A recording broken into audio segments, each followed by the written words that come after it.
Welcome back to Y&R For Life, where we talk about all things Y&R related. We talk about, what's going on, my predictions, things I think are going to happen. And we do it all for the love of the show.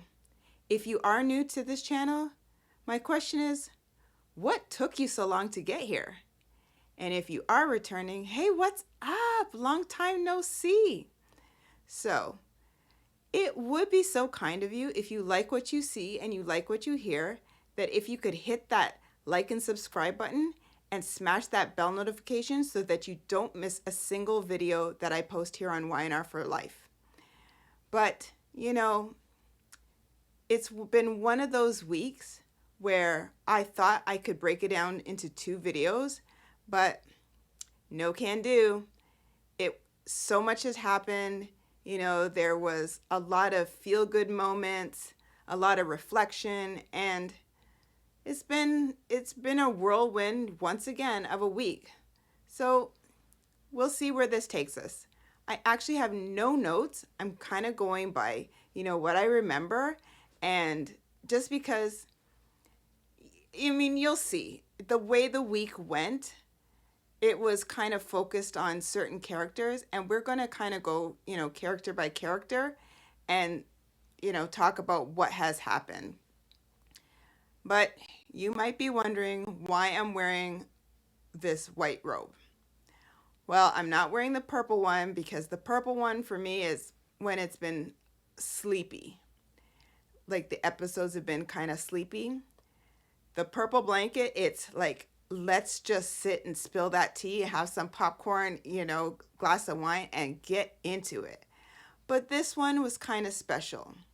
This one was in honor of Sally Spectra and another character, which you will soon hear about. So if I forget anything, it's because it probably wasn't newsworthy or I just plumb forgot. So just bear with me. And let's see where this week has taken us. Okay, so we're going to start off with Faith and Sharon. So Faith, I think she's kind of going with, probably going to go through a little bit of PTSD with the whole Cameron, I'm feeling myself, Kirsten, which, fingers crossed, he is finally gone. Like, don't bring his character back. Like, he just kind of didn't need to be there at this point. As I said, he kind of came in for the whole 50th anniversary, but let him go. If he's gone, too bad, so sad. See you next lifetime. Anyway, so Sharon and Faith were at the coffee house, and Sharon asked Faith to take some, I guess decor, if you will, put it out on the patio while she was going to handle whatever on the inside. So Faith goes out and, she's back on the patio and getting ready to put the decor out. Boom, she gets flashbacks of, what her experience was in the sewer with Cameron Kirsten. So, from being bound and gagged, if you will, to having the explosives around her waist, everything was quick flashback. Sharon snaps her out of it and is like, are you okay? So she's like, yeah, I'll be all right. So she's like, you don't have to go through this alone. You went through a traumatic experience, and, if you need any assistance, you can talk to myself or your dad, that kind of thing. Well, fast forward, Faith, she wants to leave town. She does, because of this experience. Well, let's backtrack a half a step.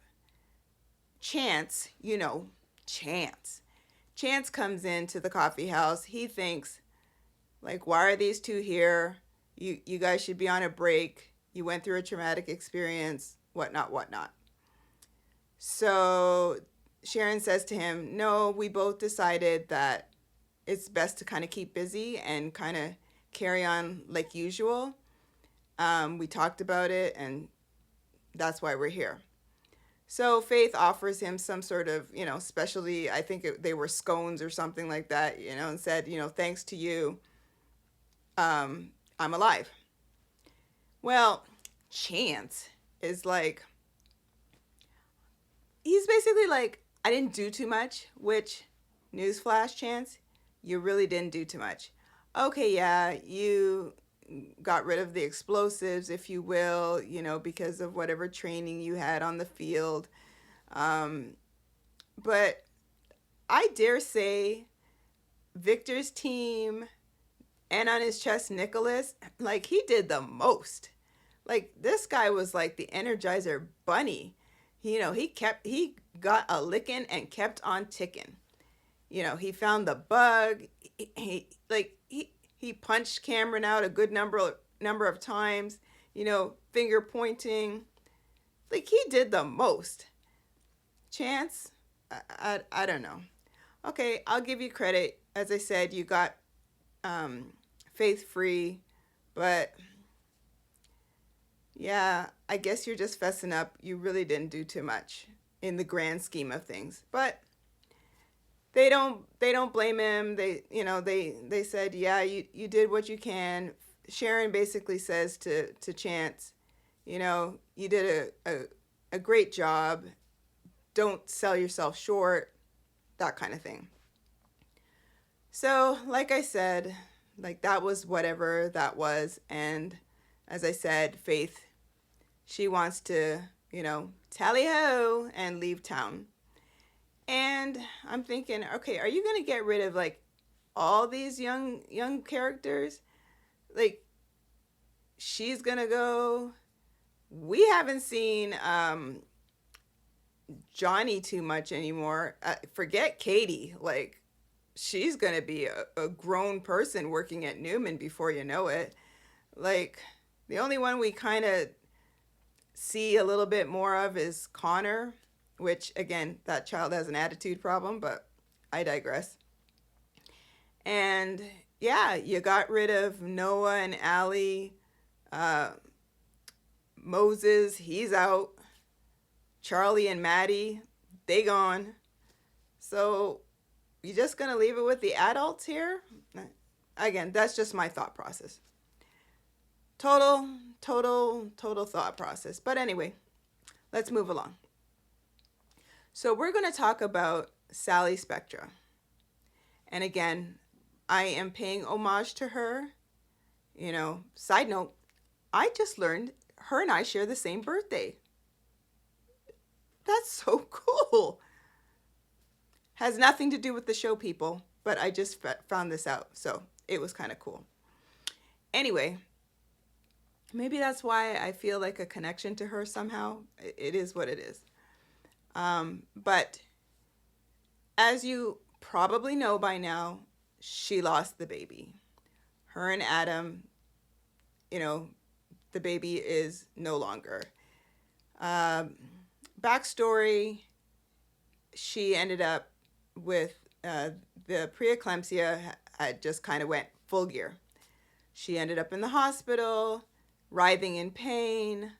Elena was there and she was tending to her, if you will. So Sally ends up conking out, right? Loses consciousness, the whole 9 yards. So Adam, because he brought her to the hospital, Adam has to, basically figure out, as per Elena, who's going to live and who's going to die. That's basically what he had to do. So Adam ends up choosing Sally to live. Again, we don't know this until Sally is alive. And we realize that the baby didn't make it. So, I think Courtney Hope, aka Sally Spectra, did a phenomenal, ovation. She did a phenomenal job of, portraying someone who has lost their child. Um, from personal experience, I know how gut wrenching it can feel. Um, but she just, and I'm usually pretty hard on the acting, but she did a masterful job. And Adam, Mark Grossman, he did a phenomenal job himself, with his portrayal of um, the father who lost his child.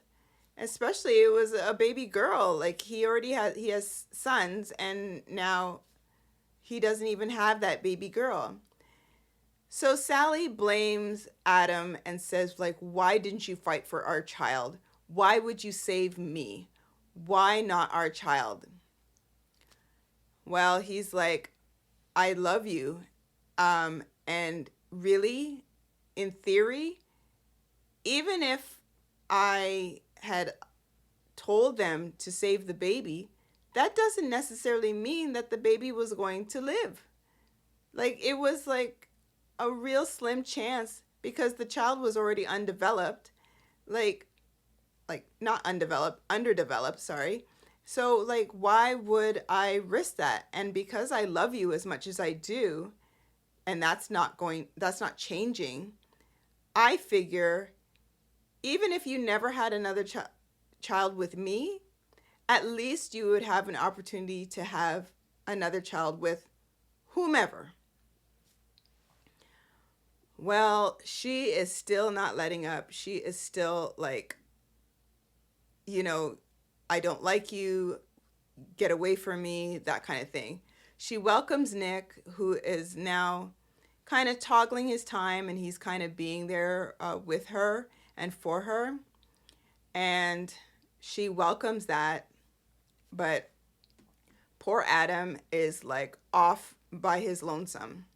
There was a point in time where Nick invited Adam to society for a drink.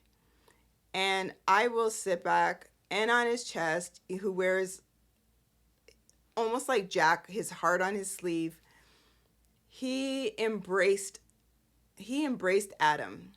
Like, he gave him a nice hug to say, basically to say, like, I feel for you. I'm sorry for your loss. It was really touching.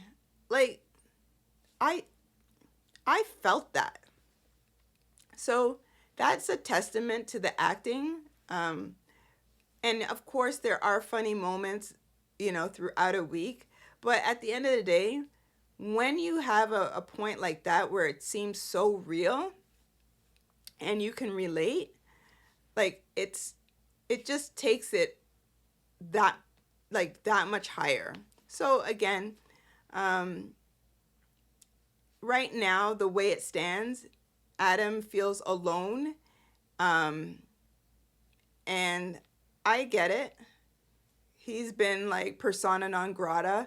He's been the black sheep for the longest time and probably will still remain that way. Um, so he feels alone. I mean, the hospital gave them little keepsakes of the baby, i.e., um, like footprints, like the footprints um, inked. And I think they gave Sally, I don't know if they gave Adam the same thing, but like a little hat and maybe little mittens.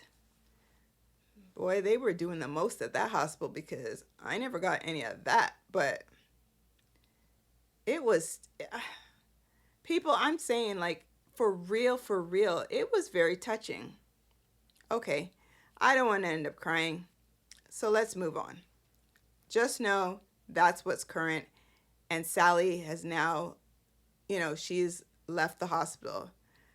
Side note, Nick asked her to move in with him. She is now sitting back thinking about it. So, just so you know, Nick has asked her to move in.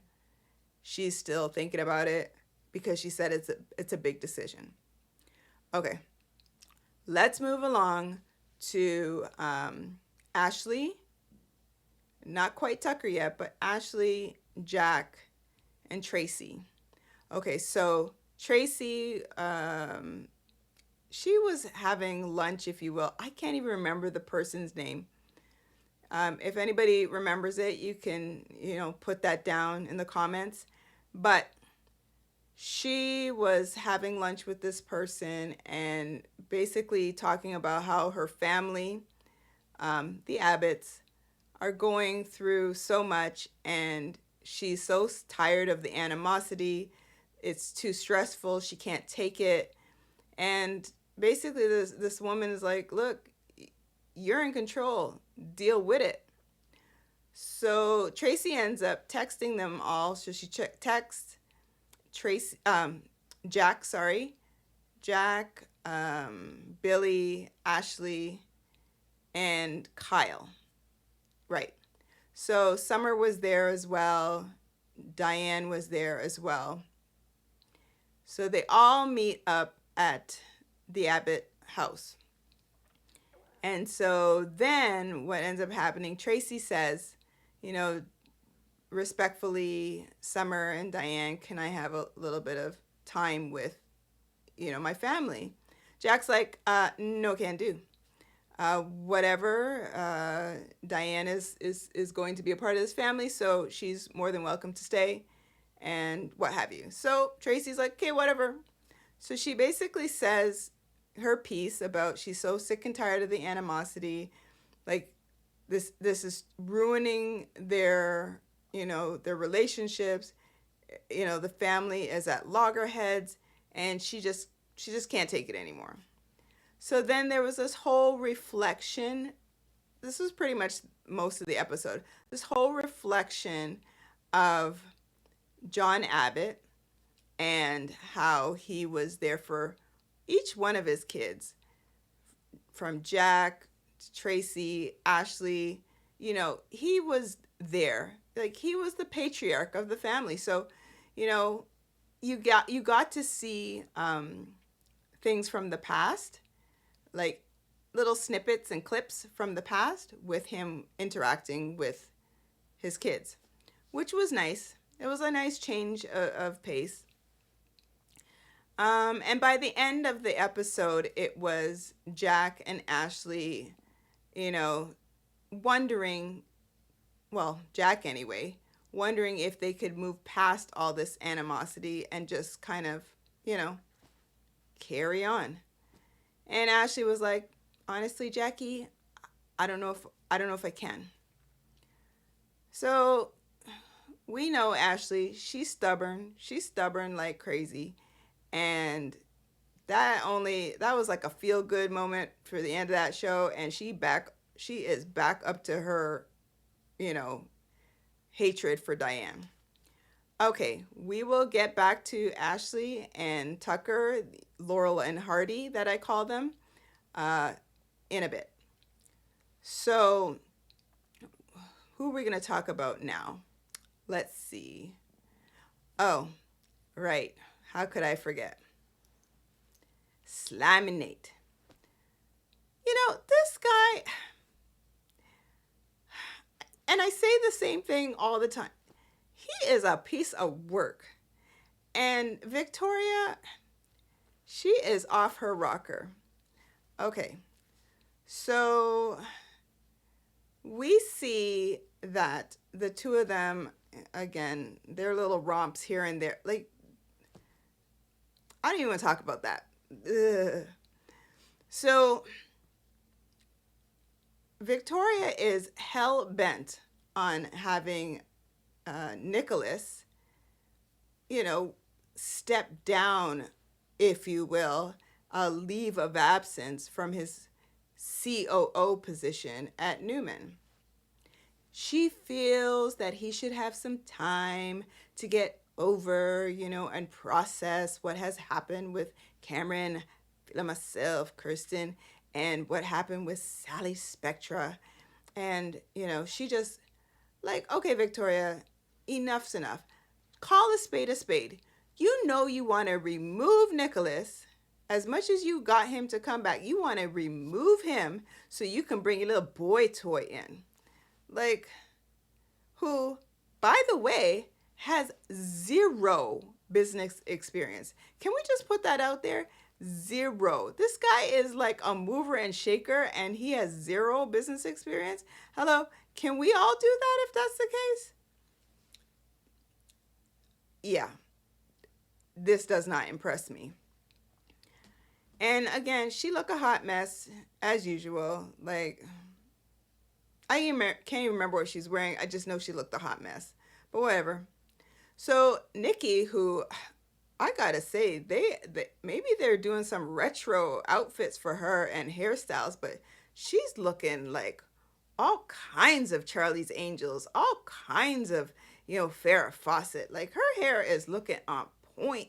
Her outfits are on point. The colors, everything. So bravo to the stylist when it comes to Melody because she is looking pristine. If you can do something with Victoria, I would be ever so grateful. But such is life. Anyway, so Victoria tells her mother, like, yeah, I think Nicholas should step down for now, leave of absence. And Nikki's like, Victoria, are you crazy? Like, what? What? Like, Nicholas doesn't need this. If anything, Nicholas needs a distraction. And furthermore, if this is to happen, you should leave it up to Nicholas to be able to make that decision. If he feels like it's too much, by all means, bring it to his attention and let him make the decision. Well, mother, no, I think that it should be. So Nikki, she is on point. She knows what the deal is. And she's like, oh, so let me guess. Does this have anything to do with Nate? Well, she should say Slimy Nate. But she's like, oh, mother, no. I mean, I appreciate Nate and everything that he has done for us here at Newman and done for me. But this has nothing to do with Nathaniel. I was like, Victoria, who are you fooling? You could barely look your mother in the eye to tell her this. Like, you're there sipping on water or whatever drinks in it, and you can't even, like, okay, don't even go there, Sister Fran. So, anyway, Nikki is, like, aghast, and she's like, yeah, no, something smells a little fishy up in this joint. Well, let's move it forward to, because we'll get back to Victoria and her nonsense momentarily. So let's move it over to the club, which, who was it? It was Tucker. Yeah, that's right. Tucker was at the bar. He saw Nate come in and, they had their couple of words and Tucker was getting ready to leave. And this guy, I'm telling you, he's totally the comic relief on the show. Oh my gosh. Okay, so Tucker sees Nick come in because Nate has gone to a seat and he sees, Nick comes in like a flash. Because, by the way, at this point, Victoria has already told Nick, you need to take a leave of absence. And this is not even, like, where I'm asking you. Like, I'm telling you, like, effective immediately, you're on leave of absence. And it was like, wait, what? And he's like, I'm sure this has to do with your little boy toy. He didn't say that, but I'm sure this has to do with Nate. Yeah, okay. Like, I don't need this. And she's like, sorry, it's done. So that's why Nick was like, rah, rah, rah, rah. And he went into the club. And I don't know how he found him so quick, but I guess that's who Nick is. Like, he should be working for the GCPD. Yeah, Chance needs a little assistance. So he goes to sit down at the table with Nate. And you pan over to Tucker. He's like, bartender, I'll take another one because, this should be good. Man, he sits down and has another drink while the two of them are going at it. Woo boy, I was like, now that's funny. So Nick's like, wow, didn't take you that long, did it? And yeah. So he's, well, Nick, I don't know what you're talking about, whatever. Yeah, okay. I was just informed I'm on leave of absence, and basically, I'm guessing you're just gonna swoop on in and take my position, whatever. Well, Nicholas, I don't know what you're talking about. And, if your sister needs me for anything, then I mean, I'm inclined to help her, but I'm not trying to take your job. Okay, Slimy Nate, who are you trying to fool? Really? Really? Okay, you're not fooling anybody. We're all hip to your game. It is what it is. I mean, stop lying again. I mean, you're like Summer. Uh, we'll get to her. So, anyway, the two of them are going back and forth, and I can't remember what Nate said to Nicholas. I think it had to do with, was it to do with Faith or was it Sally? Doesn't matter. Whatever he said. Woo boy. Nicholas was getting ready to just add some more red to his knuckles and just pummel him. And yeah, that's when Victoria walks in. What's going on? Because Tucker says to her, "Oh, you might want to go and break that up before it gets physical." Yeah, just putting it out there. He toddles off, and she's like, "What's going on here?" And I don't know what Nicholas said to her, something to the fact like, "Guess you're just gonna swoop on in and take my position, and like this was your plan all along," this kind of thing. Nicholas, like, stop it. Well, of course, like we all knew what was going to happen later on, after, that dust settled for a half a second, doesn't Victoria tell Nate, yeah, I'd like you to step in as the interim COO. Oh, shocked. Not. Like, Victoria, really? Are you kidding me? So Nikki knows that your whole get Nicholas out of the COO position. She knew that you wanted Nate there. Victor clearly knew. And on his chest, Nicholas knew. How come you didn't realize that they all knew? I'm just putting that out there, Victoria, but whatever. So all I'm going to say is, Victoria, when Nate swindles you, like I know he will, what he didn't get away with at Chancellor Winters, he will now do that at Newman. But I hope that Victor will come in and, left, right hook this dude and just send him packing. And yeah, done with him. So we are done with Victoria. We're done with Slimy Nate. Moving right along. So the other reason why I'm wearing this white robe is because, hallelujah, I mean, I need streamers, I need balloons, I need like a whole big parade around me, because they finally put Diane in a white blouse. Oh, with a nice bow on it. Like, thank goodness. Yes, the bottoms were, I believe they were black. She looking like the start of an Oreo cookie, but at the very least, she was wearing a white blouse. Hallelujah. So this is now another homage to Diane Jenkins, at least wearing a white blouse. Maybe they heard me. I don't know. I thought I needed to start a petition, but not necessary. Let's see how long this lasts. So, yeah. Diane we find out that she's trying to save the day when it comes to Kyle and Summer's marriage.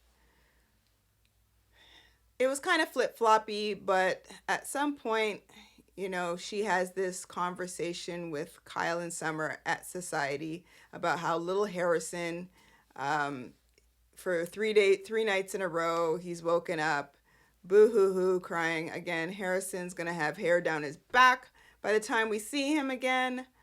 But I digress.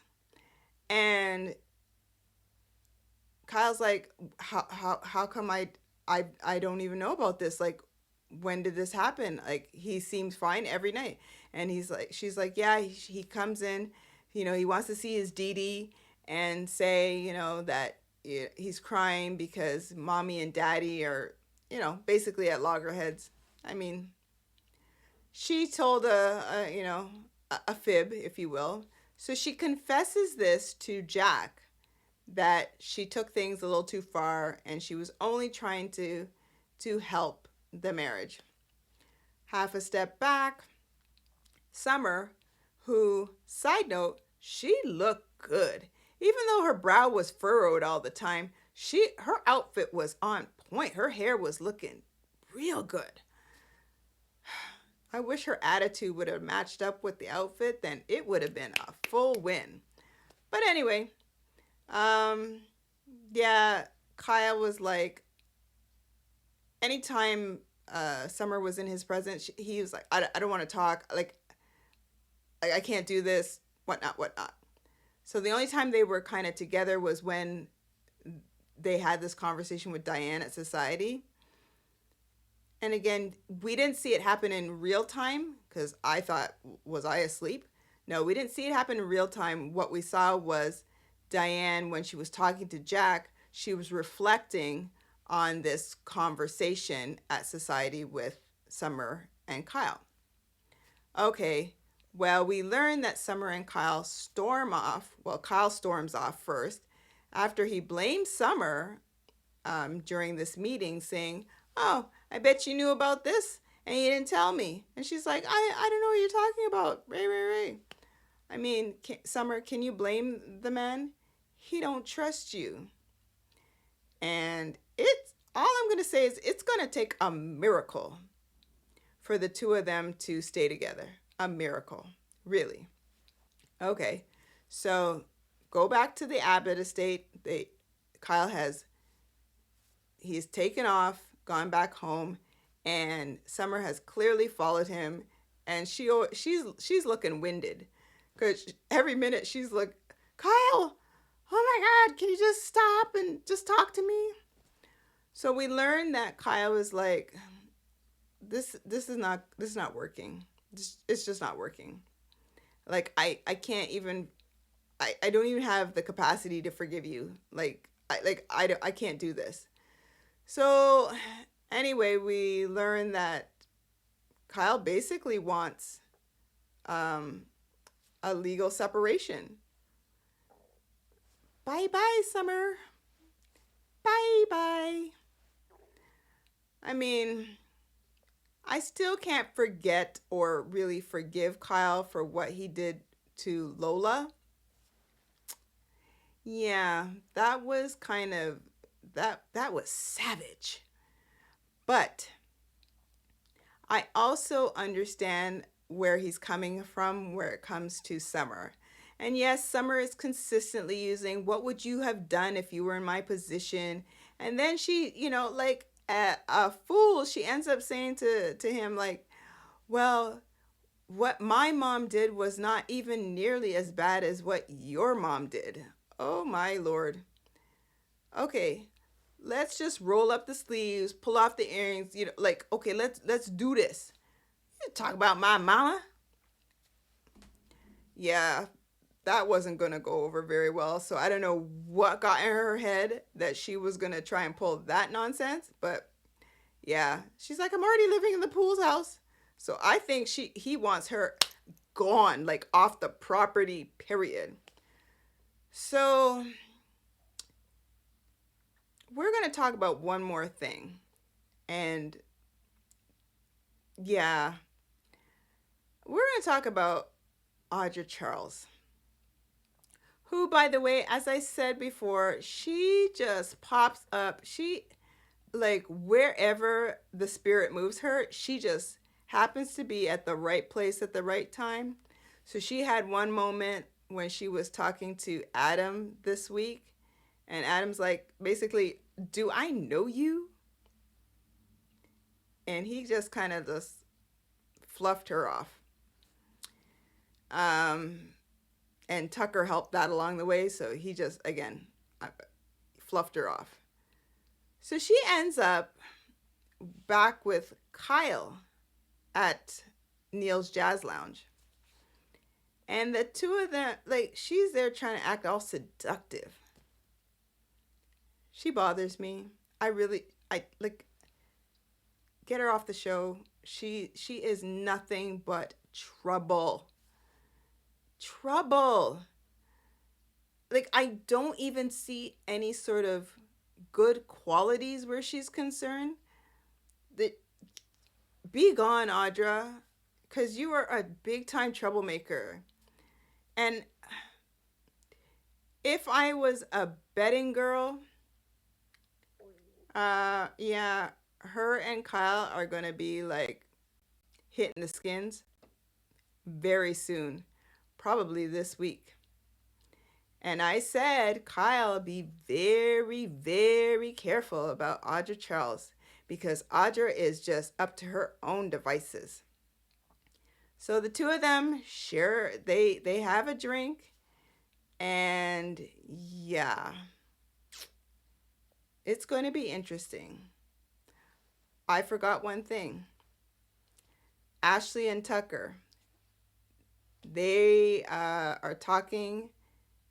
Again, they flip-flop all over the place. I don't think Ashley works. Tucker certainly doesn't work, but whatever. So Tucker is all upset over with Ashley, like how she's, every conversation she has to bring up Jack and Diane. And she's like, I'm just trying to protect my family's company, blah, blah, blah, blah, blah. And he's like, oh my God, like, enough already. He's a big boy. Stop it. Stop it. And so Tucker raises the whole, let's start our own company. I think it's supposed to be called Simply Ashley, something like along that lines, whatever. They end up in bed, and she starts talking about them again. He's like, oh, Lord, have mercy. No. And so she's actually kind of liking the whole idea at this point. And yeah, that's pretty much where that ended. So a lot, as I said, happened this week. A lot of it had to do with Sally and the loss of the baby, and again with the whole Abbott family and the whole, arguments that they keep having. But at the tail end, we saw Slimy Nate and Victoria and her nonsense, and again with Kyle, Audra, and Summer, whatever craziness that's going to happen. So there you have it, folks. It just was, again, a whirlwind of a week. Thought I could break it into 2 videos, but to me, no, this deserved one because they had so much focus on certain characters. But we're going to see what happens next week and, see where this bumpy ride takes us. So once again, thank you so much for sticking with me. If you've reached the end of the video, I really appreciate your time and loved having you here. And again, if you like what you see, you like what you hear, if you could be so kind to hit that like and subscribe button and hit that bell notification so that you don't miss a single video I post here on Y&R For Life. Once again, it's been a blast. I love you guys so much for tuning in, and let's see what happens. Take care, guys. Bye.